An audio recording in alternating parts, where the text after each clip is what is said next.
આજે તમને બહુ કરુણાથી કહું કે શું કહું મને ખ્યાલ નથી આવતો, પણ આઝાદી વખતે આપણી પાસે 54 કરોડથી વધુ ગાયો હતી. આજે મુશ્કેલથી 4 કરોડની અબાઉટ ગાયો છે આપણી પાસે. તો આ સંજોગોમાં મને એવું લાગે છે કે ગૌ માતા એની માયા સમેટી રહ્યું એવું દેખાય છે. પાકિસ્તાન બોર્ડર ઉપર લગભગ બોર્ડરમાં અમે લોકોએ લગભગ 4 ગૌ હોસ્પિટલોનું ભગવાને નિર્માણ કરાવ્યું અને કર્યું, 7 નાની મોટી ગૌશાળાનું નિર્માણ કર્યું. પણ આ પરિસ્થિતિ એટલી બધી વિકટ હતી કે જો આગ લાગે તો તમે થીગડું ક્યાં મારો? કમનસીબી કહેવાય કે શું કહેવાય મને ખ્યાલ નથી, પણ ગામો ગામ દીકરીના લગ્ન હોય, આખા વર્ષના જે ખર્ચા હોય એ બધા આ ખેતી ઉપર હોય. મિત્રો તમે જોઈ શકો છો પાકિસ્તાનની બોર્ડરથી માત્ર 20 કિલોમીટર દૂર આપણે એક એવી જગ્યાની મુલાકાત લેવાના છીએ કે જે તમે આજ દિવસ સુધી કદી નહીં જોઈ, અને યુટ્યુબની અંદર આવો વિડીયો પણ તમને કદી જોવા નહીં મળ્યો. તો તમે મારી સાથે જોડાયેલા રહેજો. હું તમને 800 એકર જગ્યાની અંદર જે ગૌ અભયારણ્ય બનાવવામાં આવ્યું, તમે ઘણા અભયારણ્યો જોયા છે, પણ ગૌ માતાનું પ્રથમ અભયારણ્ય જે છે તે ગોલપ નેસડા ગામની અંદર ભારેશ્વર ગૌ અભયારણ્ય જે બનાવવામાં આવ્યું છે તેની આજે આપણે મુલાકાત કરશું. તો આ વિડીયો સંપૂર્ણ જોજો, અને જે ગૌ પ્રેમી લોકો સુધી આ વિડીયો તમે શેર કરજો. આપણે ત્યાંના મહાનશ્રીથી પણ આપણે વાતચીત કરશું, અને 51,000 જે ગૌ માતાની સેવા કરવાના છે તે વિશાળ જગ્યા 800 એકરની હું તમને મુલાકાત કરાવશું. તો સંપૂર્ણ વિડીયો મારી સાથે જોડાયેલા રહેજો. ધન્યવાદ. ને બનાસની ખેતી ચેનલને સબસ્ક્રાઇબ કરજો. ગુજરાતની અંદર ફરી એક વખત ઇતિહાસ રચાવા જઈ રહ્યો છે. મિત્રો તમે જોઈ શકો છો મારી સાથે વિશ્વનું એકમાત્ર ગૌ અભયારણ્ય ગુજરાતની અંદર બનાસકાંઠા જિલ્લાના ગોલપ નેસડા ગામની અંદર બની રહ્યું છે. તમે ઘણા બધા અભયારણ્યો જોયા છે, તો ગુજરાતની અંદર સિંહ પછીનું પહેલું એકમાત્ર અભયારણ્ય કે જે ગૌ અભયારણ્ય તરીકે ઓળખાશે, અને બનાસકાંઠા જિલ્લાના ગોલપ નેસડા ગામની અંદર આ અભયારણ્ય બની રહ્યું છે. ગૌ માતા માટે 800 એકર જમીનની અંદર ગૌ અભયારણ્ય બનાવવામાં આવ્યું છે. તો સમગ્ર સનાતન ધર્મ માટે ખૂબ જ સારી બાબત છે. તમે મારી સાથે જોઈ શકો છો કે જે ગૌ અભયારણ્યનું નિર્માણ કરવામાં આવી રહ્યું છે. ગૌશાળાઓ તો તમે ઘણી બધી જોઈએ છે, પણ એકમાત્ર ગૌ અભયારણ્ય તમે મારી સાથે જોઈ રહ્યા છો. તો બીજા ઘણા વિડીયો તમે શેર કરતા હશો. આ વિડીયો ગૌ માતા માટે તમે અવશ્ય શેર કરજો. આગામી ટૂંક સમયની અંદર અહીંયા લોક ડાયરાનું પણ આયોજન કરવામાં આવી રહ્યું છે. તો તમે જોઈ શકો છો મારી સાથે 800 એકર જમીનની અંદર લગભગ 800 એકર જેટલી જમીનની અંદર ગૌ અભયારણ્યનું કામગીરી ચાલુ રહી છે. તો તમે પણ એક વખત અવશ્ય મુલાકાત લેજો. ને આ સનાતન ધર્મ માટે ગૌરવની વાત છે. આપણી ગાય માતા માટે પહેલું અભયારણ્ય બન્યું છે, કેમ કે વિવિધ પ્રાણીઓ માટે ઘણા બધા અભયારણ્યો હતા, પણ આપણા હિન્દુ ધર્મની ઓળખ, સનાતન ધર્મની સંસ્કૃતિ અને આપણી મા સમાન જે ગાય છે તેની માટે એક અભયારણ્ય બનાવવામાં આવી રહ્યું છે. ગૌશાળાઓ તો ઘણી તમે જોઈ હશે, પણ ગૌ અભયારણ્ય કે જે સુઈગામ તાલુકાના ગોલપ નેસડા ગામની અંદર આવેલું છે, તમે જોઈ શકો છો કેટલી બધી ગાયો છે તે તેમ ગૌશાળાની તરફની પણ 800 એકર જમીનની અંદર ખુલ્લાની અંદર હરીફરી શકે તેના માટે જે ગૌ અભયારણ્ય બનાવવામાં આવ્યું છે. તો તમે એક વખત અવશ્ય મુલાકાત કરજો. આ વિડીયો વધુમાં વધુ લોકો સુધી શેર કરજો, અને આપણી બનાસની ખેતી ચેનલને સબસ્ક્રાઇબ કરો, અને તેની બાજુમાં આપેલું બેલનું આઇકોન છે તે અવશ્ય દબાવો. હું તમને સમગ્ર અભયારણ્ય બતાવશું. તો આ વિડીયોની અંદર તમે જોડાયેલા રહેજો. અને જે 800 એકર જમીનની અંદર બની રહ્યું છે તેની અંદર ગામ લોકોનો ખૂબ જ સારો સહકાર મળી રહ્યો છે. તો આ વિડીયો તમે છેલ્લે સુધી જોજો. ધન્યવાદ. મિત્રો અત્યારે આપણે ગૌ અભયારણ્ય ભારેશ્વર ગૌ અભયારણ્ય ખાતે પહોંચ્યા છીએ, અને આપણે અહીંયા મહાનશ્રી નીલેશાનંદ બાપુ જે છે તેમના જોડેથી જે અમને વિશાળ કાર્ય કરી રહ્યા છે, અને તેમની પ્રેરણાથી સમગ્ર ગામ લોકો પણ આ અભિયાનની અંદર જોડાના છે. તો આપણે તેમના બાપુ જોડેથી તેમના સાનિધ્યની અંદર જાણવાનો પ્રયત્ન કરશું કઈ જગ્યાએ છે, શું તેમના આર્યા કરવા પાછળનું તેમના સનાતન ધર્મ માટેનું જે કાર્ય કરી રહ્યા છે તેમની પ્રેરણા, અને ગૌ માતા માટે બાપુ જે કાર્ય કરવા માંગે છે તેના વિશેની આપણે બાપુ જોડેથી માહિતી લઈશું. તો બાપુ, જે ગૌ માતા માટે તમે જે કાર્ય કરી રહ્યા છો, તો આ જગ્યા પહેલા તો કઈ જગ્યાએ આવેલી છે તેના વિશે થોડી માહિતી અમને આપી દો. જય ગૌ માતા, જય ગોપાલ. જય ગૌ માતા. સર્વપ્રથમ તો આપણે આજે જે જગ્યાએ બેઠા છીએ પાકિસ્તાન બોર્ડર ઉપર, લગભગ બોર્ડરથી 25-30 કિલોમીટર પહેલા આપણી આ ગોલપ નેસડા ગામ આવેલ છે. અને એવું કહેવાય છે કે પરાપુરનો ભગવાન કૃષ્ણ જ્યારે મથુરાથી દ્વારિકા ગયા ત્યારે આ રૂટ ઉપર ગયા હતા, અને એના હિસાબે અથવા ગમે તો કોઈ ભગવાનની પ્રેરણા હોય તો આ જગ્યા ઉપર ભગવાને અત્યારે અમને બધાને ભેગા કર્યા છે.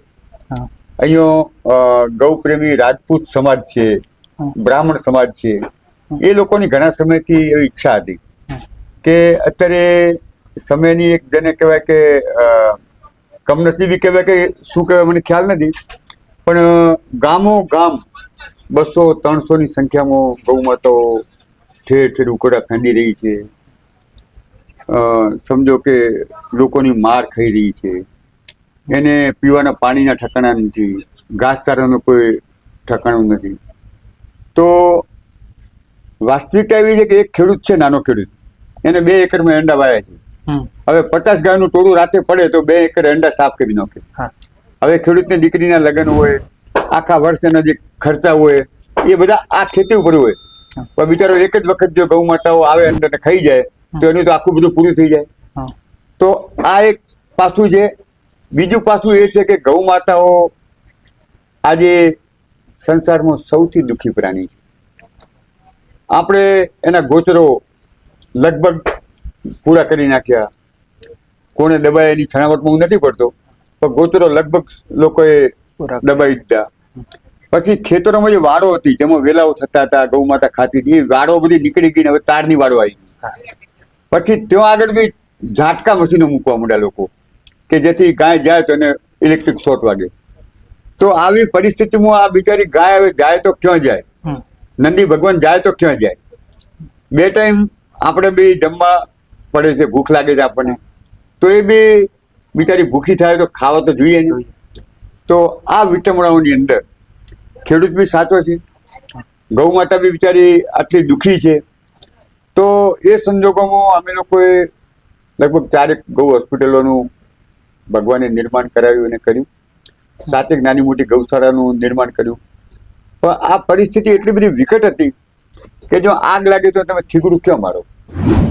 આવી પરિસ્થિતિમાં ભગવાનને પ્રાર્થના કરી એક એવું મોટું વિશાળ કાર્ય થાય કે જેને કારણે થરાદથી સોઈગામ સાંતલપુર સુધીના પટ્ટાની અંદર જે ગૌવંશ અત્યારે રઝળી રહ્યો છે, દુઃખી છે, એ ગૌવંશની આપણે સેવા કરી શકીએ. તો આ પરમાત્માએ એક સરસ મજાની 800 વીઘા જમીન છે, મીઠા પાણીના 3 સરોવરો છે અને ભારેશ્વર દાદાનું મંદિર છે. આજુબાજુ ગૌપ્રેમી રાજપૂત ને બ્રાહ્મણ સમાજ છે, અન્ય સમાજો પણ બહુ ગૌપ્રેમી છે. તો આ બધાને લક્ષ્યમાં લઈ આપણે ગૌ અભયારણ્ય બનાવવાનું અહીંયા શરૂઆત કરી. અને જેવી અમે શરૂઆત કરી તો દાતાઓનો એટલો બધો સહયોગ મળ્યો કે અત્યારે લગભગ 4થા શેડનું કામ ચાલુ છે. 1000 જેવો ગૌવંશ આપણી પાસે અત્યારે છે. અને આજની તમે વાત કર્યો, આજે 22 ટ્રેક્ટર ભરેલું ખેડોલ ગામ છે. એ ખેડોલ વાળા 22 ટ્રેક્ટર ભરીને 4 અમને આપી ગયા છે. હજી એમ કહે છે કે 15 ટ્રેક્ટર 4 અમારી પાસે પડી છે. 1,37,000 રૂપિયા રોકડો ફાળો કરીને લાવે છે.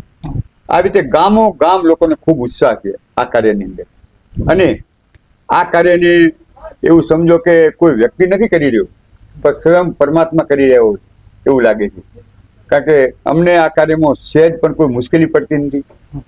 લોકો દાન આપી રહ્યા છે, નિર્માણ કાર્ય ચાલુ છે, ગૌ માતાઓ આવી રહી છે. અને આજે તમને બહુ કરુણાથી કહું કે શું કહું મને ખ્યાલ નથી આવતો, પણ જે રીતે લંપી નામનો રોગ આવ્યો, ન તો ભેંસમાં આવ્યો, ન ઘોડામાં આવ્યો, ન ગધેડામાં આવ્યો, ન ઊંટમાં આવ્યો, ન બકરામાં આવ્યો, પણ એકમાત્ર ગૌ માતા. બીજી બાજુ આઝાદી વખતે આપણી પાસે 54 કરોડથી વધુ ગાયો હતી. આજે મુશ્કેલથી 4 કરોડની અબાઉટ ગાયો છે આપણી પાસે. તો આ સંજોગોમાં મને એવું લાગે છે કે ગૌ માતા એની માયા સમેટી રહ્યું એવું દેખાય છે. અને આ પૃથ્વી ઉપરથી ગૌ માતા ધીરે ધીરે ધીરે વિદાય લઈ રહ્યું એવું દેખાય છે. તો હિન્દુ સમાજ જેને ગૌ માતાને માતા કહી છે, મને એવું લાગે છે કે હિન્દુ સમાજ માટે આ એક હીરા મોતીની ખાણો લૂંટાઈ રહી છે. એની સેવા કરી અને આપણે મોક્ષના અધિકારી બનવાનો આ જે મોકો છે એ 8-10 વર્ષથી હવે લાંબો નથી. તમે અમદાવાદ શહેરનો જે 90 કિલોમીટરનો એરિયા છે, એક રોટલો લઈને નીકળો કે ગાયને ખવડાવો છે તો અમદાવાદના એક પણ લત્તાની અંદર તમને એક પણ ગાય જોવા નહીં મળે.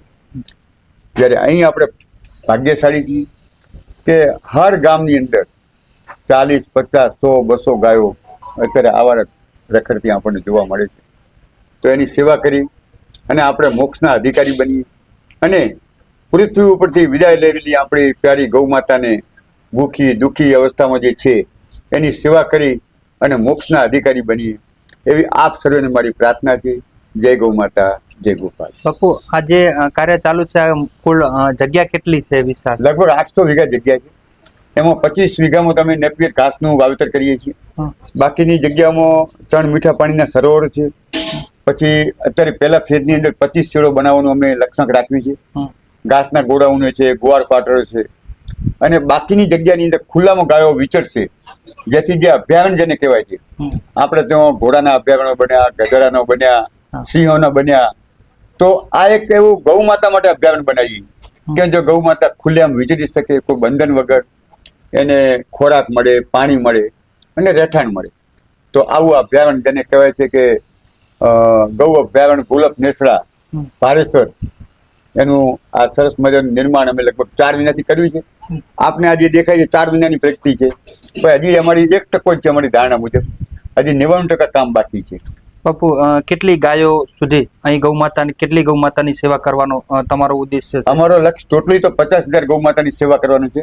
પણ હાલ પહેલા ફેઝમાં આપણે 25 શેડ કરશું અને એમાં 15,000 ગૌ માતાઓ રહી શકશે એવો અમારો અંદાજ છે. તો બાપુ, તમે અમને સમય આપ્યો તે બદલ તમારો પણ આભાર. ગૌ માતા જે અમને આ વિસ્તાર સુધી લઈને આવ્યા, કેમ કે અમે પહેલા કહેવાતું આ વિસ્તારને કાંઠો કહેવાતો, અને આઝાદીથી દાયકાઓથી આ વિસ્તારની અંદર એક જે દ્રષ્ટિથી પાણી પણ પીવાનું ના મળે તેવું કહેવાતું, તેવા વિસ્તારની અંદર તમે જે કાર્ય કરી રહ્યા છો તે કાર્ય ખરેખર વંદનીય છે, અને સનાતન ધર્મ માટે તમારા આ કાર્યની નોંધ લેવામાં આવશે. અને ખૂબ જ કે જ્યાં આવું કાર્ય કોઈએ વિચાર્યું પણ નહીં હોય કે આ વિસ્તારની અંદર, કેમ કે અહીંથી લગભગ 4 કિલોમીટર પછી કચ્છનું રણનો જે વિસ્તાર છે ને, તેના પછી પાકિસ્તાન બોર્ડર પણ આવી જાય છે.